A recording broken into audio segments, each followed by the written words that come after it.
buenos días, mi gente bella de Voz para el Cambio y en nuestro esperado jueves agropecuario, como todos los jueves aquí al pie del cañón. Y como don Juan Francisco, muchísimas gracias a ustedes por la amabilidad de la sintonía como cada jueves. Y como decía don Juan Francisco, que dejó la pista caliente aquí, tenemos que inmediatamente continuar con el invitado de lujo que tenemos hoy, don Radamés Urbáez, un excelente periodista, agrónomo y gran conocedor del medio ambiente. Entonces, don Radamés, como decía don Juan Francisco, o usted le decía a Juan Francisco, si hubieran sometido a Punta Catalina a la revisión a la revisión, al análisis de medio ambiente, no lo hubiera permitido la construcción medio ambiente. Eso es alarmante. No debió dar medio ambiente la licencia ambiental de construcción de Punta Catalina, sobre todo porque es una planta a carbón. Ahora, ¿qué pasa? El tema de carbón es que con el tema del cambio climático, la generación de energía con carbón es una de las que emite mayores emisiones que impactan y provocan cambio climático. Es muy contaminante. Es contaminante. Pero además el carbón genera lo que se llama, o sea, hay un volumen de ceniza de la combustión del carbón que son residuos. Y para que ustedes tengan una idea de qué significa esos residuos, durante el gobierno de Hipólito, creo que fue, no recuerdo, pero se trajo al país el ROCAS. El ROCAS era... Sí, recuerdo, el Roadcast. Ok, el ROCAS era no más, sencillamente era desechos de la combustión de carbón. Las cenizas. Entonces, para que tengamos una idea... La Fran Goyapón en el Ministerio de Medio Ambiente. Y René Ledesma lo encargaron de aquella cosa. Ya. Y un amigo tuyo lo sacó de el expediente en la justicia. Entonces, mientras el mundo hoy está planteándose salir del carbón, Dominicana está entrando en el carbón.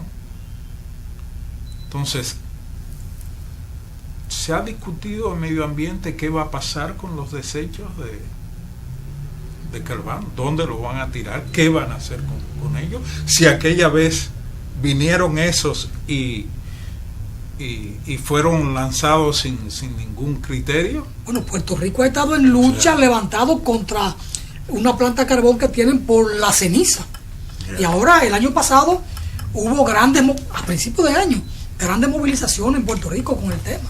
Entonces, ahí tenemos un elemento. Sí, se hace un análisis de ese proyecto, del impacto ambiental que hubo. Entonces, sencillamente, y así ocurre con el más mínimo proyecto. Si no, véase, por ejemplo, la cantidad de estaciones de combustible que aprueba el Ministerio de Medio Ambiente, que le da licencia ambiental. Una estación de combustible de un sitio, y plantas de gas también, plantas de gas en zonas residenciales, sin ningún tipo de criterio. No hay, entonces eso está pasando, y así está pasando con muchos proyectos. Incluso hay proyectos, para conectarlos ahora con el tema de la agropecuaria, hay proyectos de construcciones de presas que necesitan un estudio de impacto ambiental, y que realmente, si se aplicaran todos los criterios, hay construcciones que no debían estar ocurriendo. Por ejemplo, voy a poner el caso muy específico, aunque sé que esto puede significar muchas cosas. El caso de la presa de Monte Grande. La presa de Monte Grande se está construyendo en una zona con unas determinadas características que eso va a tener un impacto ambiental terrible. ¿Por qué? Porque se ha planteado la construcción de la presa como la solución a un problema de inundación. Sin embargo, resulta que la presa se está haciendo en lo que es la cuenca media del río Yaque del Sur, pero todo el nivel de deforestación que tiene toda esa parte, eso va a hacer que la presa se llene de lodo rápido. Entonces, si yo tengo esta presa, si antes yo tenía problemas de inundación porque en determinados periodos tenía que desaguar la presa, ahora cuando yo tenga que desaguar la presa de Monte Grande, no, la de Sabanayegua, que está arriba, si tengo que desaguar la presa de Sabanayegua y luego tengo que desaguar la de Monte Grande, el problema hacia abajo, de inundación no va a estar resuelto. Cualquier muro, cualquier dique que tú hagas hacia abajo se va, porque con los daños subsecuentes. Sin embargo, eso no se ha hecho un análisis de ese. Porque quizás lo que interesa es la construcción rápido, porque eso mueve decenas, centenares de millones de dólares. El costo de levantar ahí la presa de Monte Grande, eso cuesta todo el dinero del mundo. Y aquí se ha dicho que en términos político-administrativos, las grandes construcciones son las que dejan los grandes dividendos. Ay, exacto. Aún se vaya la ciudadanía a pique. ¿Eso qué importa a los políticos? No, eso es lo que menos importa. Desde los tiempos de Santana para acá, la ciudad importa poco. Y menos el ciudadano. Mucho menos. Yo quiero ir a un velorio de los políticos que se mueren para ver si en la caja le meten los cuartos, de un banquero. Yo le decía anoche a una persona, los familiares deben meterle un cheque, aunque el cheque tenga fondo, pero hacer la firma mal para que San Pedro ya no pueda cambiar ese cheque. Ay, bueno, Alfonso. ¿Qué comparación? Son de las cosas así, pero que uno se indigna. Porque es que se roban el patrimonio público. Tú le estás planteando un serio problema a San Pedro. Un serio problema. Muchos ya que pero que San Pedro viene en ayuda de nosotros. Que se lo estamos mandando para allá, un gran problema, ¿verdad? Oiga, Alfonso, yo quiero conversar. Pero terminamos la Punta Catalina, ¿o quedó algún ribete ahí? No, ya dio, no sé si una primicia, pero para mí una primicia dio don Radamés que él mezcló ahora otro tema con el de la presa de Monte Grande. Con lo de la presa de Monte, que es importantísimo también, que no se hicieron, lo que hay que decir aquí es que no se hacen, esas construcciones se hacen sin el mínimo de criterio. De criterio técnico. Y medioambiental, financiero, en todos aspectos. Sin pensar en el futuro que puede ocasionar. Como bien dice don Radamés, en otros países están saliendo del carbón y nosotros nos adentramos a consumirlo. ¿Cómo así? ¿Qué haremos con la ceniza no. del carbón? Increíble. De esa planta de Punta Catalina. ¿Hacia dónde irán? Se supone que Medio Ambiente, cuando le llegó el estudio de impacto ambiental, se supone que la empresa dijo que se iba a hacer y Medio Ambiente aceptó lo que se iba a hacer. Supone, en este caso, don Radamés. pero es un tema que no lo han discutido, no ha salido a la discusión pública porque ese tema debió estar por la magnitud de la construcción. Ese tema debió. Además, el otro elemento es que nosotros no producimos carbón. Hay que importarlo. Entonces tú tendrías que importar el carbón. Con dólares. Con lo que está el precio de los combustibles ahora. Eso significa que tú tendrás entonces depende de materia prima importada. Depende de materia prima. Bueno, don Radamés, me lamento decirle que eso para el gobierno no es un problema, porque en estos días salió una comunicación, una noticia alabando a Punta Catalina, que la construcción de Punta Catalina va a disminuir la factura eléctrica de los dominicanos. O sea que eso va viento en popa, eso no. Sí podría disminuir la factura eléctrica. Ahora, el costo. ¿A qué costo? ¿A qué costo? ¿A qué costo exactamente? Porque, ¿a qué precio? Pero la disminución de la factura eléctrica todo va, Imposible. todo va a estar en relación con los costos de importación y de operación de la planta, porque no solamente la importación, sino todo lo que implica. Para darte una idea, en la producción de energía para carbón, cuando tú utilizas una tonelada de carbón, o sea, 20 quintales de carbón, tú vas a producir mucho menos de 1 mega. Oh, Dios.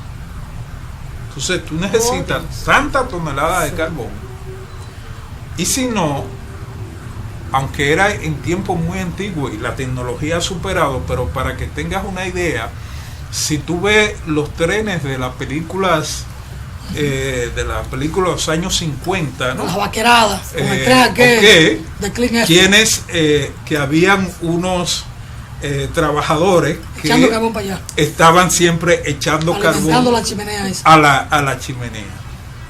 Para que tengas una idea de la magnitud, por más que la tecnología ha eficientizado la producción de energía con carbón, todavía sigue siendo mucha la cantidad de toneladas de carbón para producir 1 kilovatio hora de energía. ¿Y por qué no priorizar el uso del viento o de las aguas?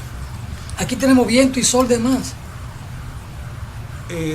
Eso está planteado. Y esa energía limpia. Y realmente se están haciendo proyectos, pero también esos proyectos deberían estar sometidos a análisis de impacto ambiental, porque la energía solar, por ejemplo, si tú vas a hacer una planta de energía solar para producir X cantidad de megavatios, eso va a tener un impacto ambiental.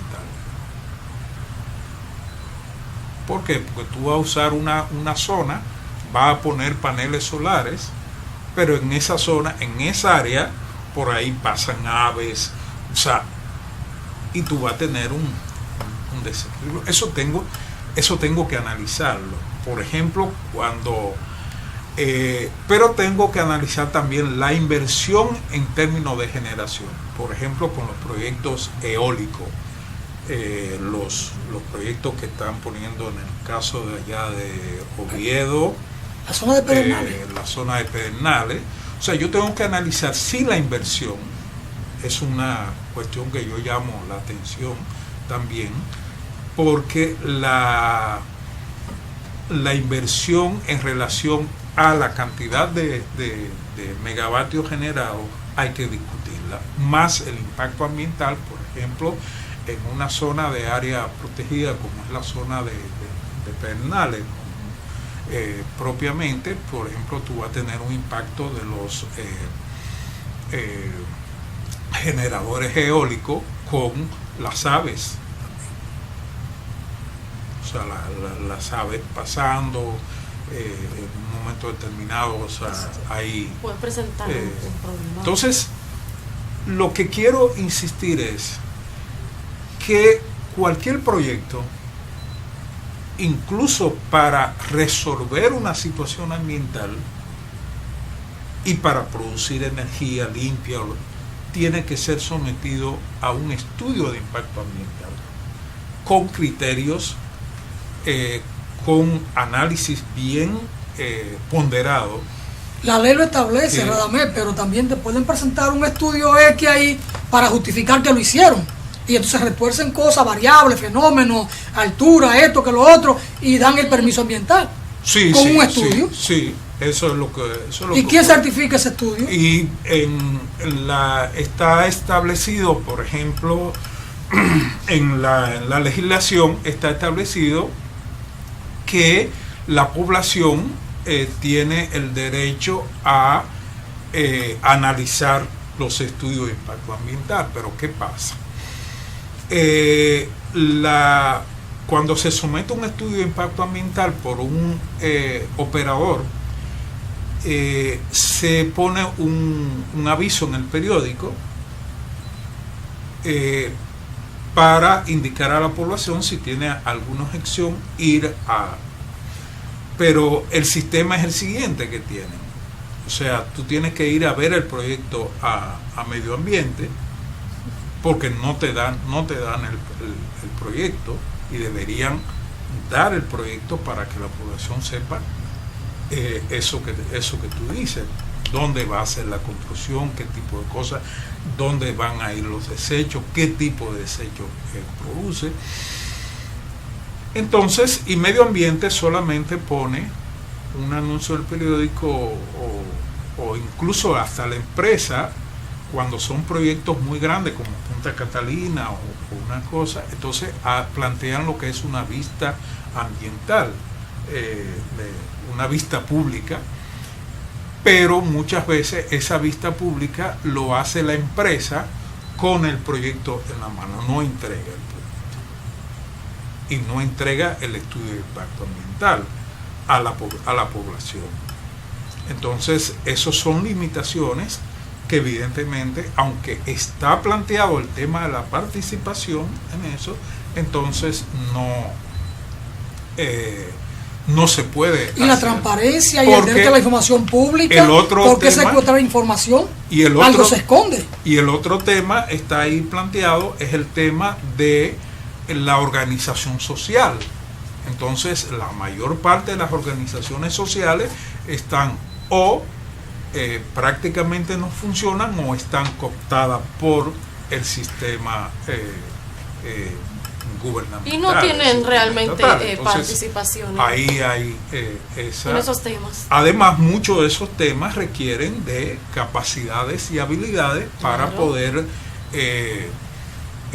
analizar determinados impactos. Por ejemplo, la población tiene que tener conocimiento, debes entrar las academias para, por ejemplo, en el caso de Punta Catalina, esto debió pasar a discusión pública, donde intervinieran las academias, interviniera la población con conocimiento y habilidades y capacidades, como lo hacíamos en años anteriores, por ejemplo.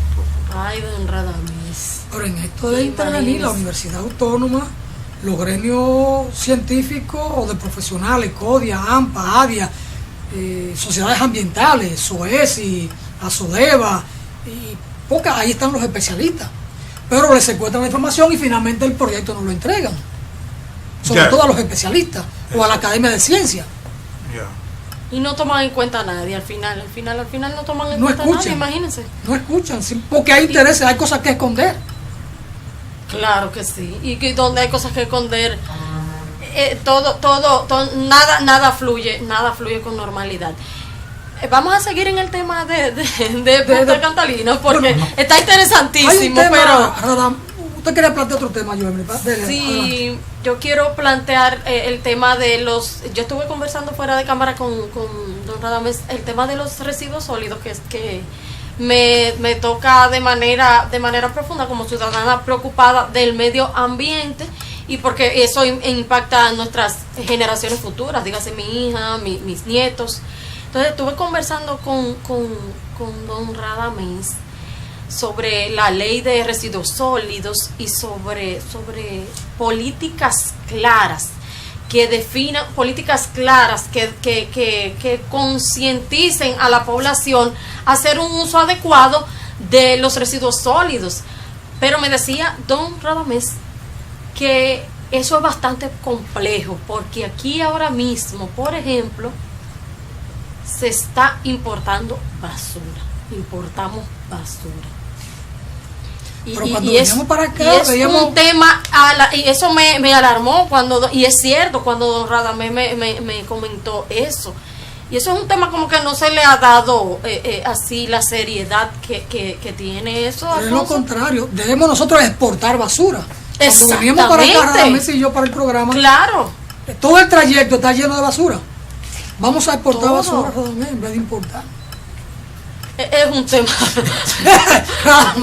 Pero no basura como tal, sino ya reciclada y eso. Bueno, hay una exportación de desechos, en el caso de hierro, pero esa exportación Sí. de hierro, que en este caso se está buscando todos los hierros que no usaba Metaldón para reprocesar, se estaban exportando, pero eso trajo un problema de que no solamente se estaban exportando los hierros usados, sino que muchas de las tapas de las Sí, Los se la de los robaban. filtrantes, iban a esa Exacto. exportación, como todo un sistema evidentemente yo diría, porque a Tanto el veces sistema de corrupción, Radamés, que tenemos en el país, porque hubo un director de bienes nacionales que recogió los rieles,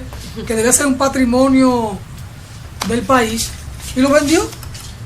Los de Manzanillo, los de la Romana, por donde quiera que aquí hubo tren para la caña y para el transporte, Samaná, Sánchez, Moca, por ahí, lo recogieron funcionarios para venderlo, para aprovechar el tema de la corrupción. Es decir, ¿Qué? decía aquí Roberto Sánchez en un programa que hicimos, la corrupción lo permea todo. Y él lo separa, es como para graficar que lo está meando, de mear, cuando tú tienes, y echa ahí De echarle orina. decía, la corrupción lo permea todo, decía Roberto Sánchez. Y entonces este tema de los desechos sólidos como hierro, chatarra, también lo atraviesa ese tema. sí, y lo que ella decía de todo este tema de la ahorita cuando estaban plantando el tema de Haití, mire, en Haití todo ese desorden institucional es aprovechado para la importación de desechos.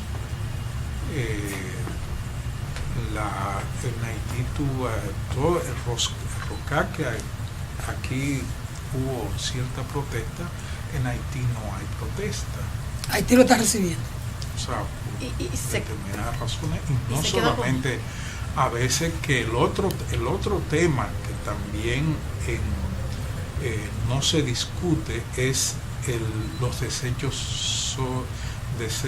tóxicos radioactivos, que en un momento determinado me parece que todavía pasan por aguas territoriales del Caribe, o sencillamente, entonces en aquellos lugares donde el movimiento ambiental y la situación política favorece, sencillamente van estos desechos. Dígase en el caso de Haití, por ejemplo, un poquito más los desechos, por ejemplo, toda la ropa, las máquinas, los equipos y todo esto, implementos. Haití recibe cantidades grandes de esto, pero lo está recibiendo República Dominicana también. El caso de las pacas son una importación de desecho. De alguna manera hay basura. Y no solamente váyase a la purga para que usted vea, por ejemplo, y ya no hay una purga, ya hay cuántas purgas hay. O sea, hay un mercado abierto. de purgas. Somos unos pulgosos. Y entonces ahí tenemos No, en ese sentido. una importación legalizada de desechos sólidos. Y entra de todo. Mala generación. De todo. Aquí entra mala de todo. mala Para mí es- generación que nosotros Me surgen tenemos. muchas preocupaciones. Con Radamés vamos a tener que hacer varios programas. Porque Sí. si Haití recibe la ceniza del Rocas, son cenizas, son contaminantes, altamente contaminantes, son volátiles. Eso impacta a toda la isla. Aunque la depositen allá, de alguna manera nos impacta. Nos afecta, sí. Somos un Claro. ecosistema, apenas 77.000 Definitivamente. Sí. Eso tiene- Y eso lo sabrán y nuestras no autoridades. solamente Eh. ahí, no solamente el tema es mucho más profundo, porque no solamente, como decía, por ejemplo, la industria de desecho, mire, en los años 90 hablábamos de barcos que estaban circulando para en los océanos y negociando con los países a ver cuál país recibía los desechos. En el caso de República Dominicana tuvimos el caso de Oviedo. Ese aquel lodo cloacal, pero que Velasquito Maynard y Rena se paró en 4 en el Congreso y fue terrible aquello en el 83-84 por allá. Pero eso, entonces, pero después, o sea, cada día hay cientos de barcos en alta mar circulando y negociando determinados desechos. Cargamento de basura. Cargamento de basura en muchos casos, muchos de estos cargamentos son argumentados, por ejemplo, una vez en República Dominicana, en la zona de Asua, se habló de una planta de energía eléctrica, utilizando los desechos, pero en ese caso desechos traídos de Filadelfia, me parece que era. Eso, si hablamos de los años 90, a este tiempo, la cantidad de esos desechos ha aumentado. Si ha aumentado la cantidad de desechos, evidentemente que entonces en algún lugar lo están depositando con algunas características. En el caso de Oviedo nos lo vendieron como como desechos para lodos cloacales, como abono para terreno. El caso de Roca nos lo vendieron como material para utilizarlo para la carretera o algo así, creo que fue la argumentación. Incluso hubo el caso una vez de un desecho de la producción de antibióticos, y ese desecho vino aquí por el puerto de Manzanillo como alimento para ganado, y en el país vino y entró al país. En ese momento estaban los grupos ambientales, generamos una protesta, nosotros tuvimos que ir a hacer el estudio de la sustancia afuera, porque venía como enriquecido para enmascarado, y sencillamente era, cuando nos dimos cuenta, era un subproducto de la producción de streptomicina. Entonces, si eso ocurría en esa época, la cantidad de desechos hoy del mundo industrializado es mucho más. Entonces eso significa que nos está entrando de una u otra manera. Y entonces estos grandes países muy industrializados producen día a día miles y millones de toneladas de desechos tóxicos, radioactivos, y ellos que tienen un territorio continental con muchos millones de kilómetros cuadrados, lo quieren venir a tirar a esta islita con apenas 77.000 kilómetros cuadrados, pero igual en Puerto Rico y en todas las islas. Y eso es una actitud altamente criminal, antihumana. Y entonces a estos gobiernitos nuestros, porque eso es lo que son, gobiernitos, que a Cuba no van a inventar con esas cosas, siendo una isla pequeña y pobre igual que nosotros. Pero nuestros gobiernitos reciben una paga y entonces dejan entrar estos desechos. Y a Dios que reparta suerte. Por suerte para nosotros, que Dios duerme ahí embonado en Loma Prieta, al pie de la casita mía ahí, o yo al pie de la montaña esta, y nos cuida un poquito. Parece ser verdad. Y si Dios no durmiera ahí los sábados, ay, ¿qué sería de nosotros?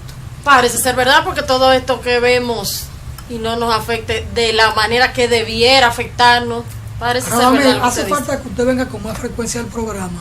Vamos a ver si dentro de 15 días usted está por aquí, para que conversemos de estos temas y los desechos líquidos y todos los desechos sólidos, porque el tema de la basura, el tema de los envases plásticos y lo que está pasando y lo que va a pasar, los desafíos que tenemos a futuro, y ver algunas cosas que hay que hacer con Haití, porque compartimos una isla y lo que pase aquí impacta Haití. Lo que pasa en Haití impacta a República aquí, Dominicana.